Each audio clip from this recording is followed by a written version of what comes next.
বড় ভাই এখানে বসে রয়েছে একা একা। পাইছি বড় ভাই তো, সালামি তো নিতেই হবে, কোনো কথাই হবে না। পাইছি।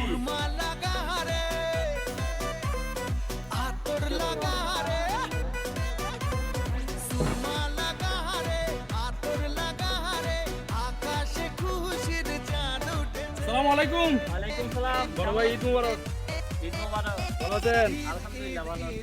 ঈদের দাওয়াত টাওয়াত দেন নাই যে বড় ভাই? এখনো ভাই ঈদের দাওয়াত টাওয়াত দেয় নাকি? কি বলেন বড় ভাই? ঈদের দিন যাবেন এগুলি বলতে হয় নাকি? বউ নিয়ে ছেলে মেয়ে নিয়ে যাবেন? যাবো? হ্যাঁ হ্যাঁ যাবেন আচ্ছা, যাবেন। ঠিক আছে বড় ভাই। সালাদ থেকে তো বহুদিন পরে জোর করে একটা দাওয়াত পাইছি। আরে ভাই পোলা পাইতে ঈদ দেখাই ভয় থাকে দাওয়াত নেই ঈদের দাওয়াত নেই। ও ভাই ও ভাই।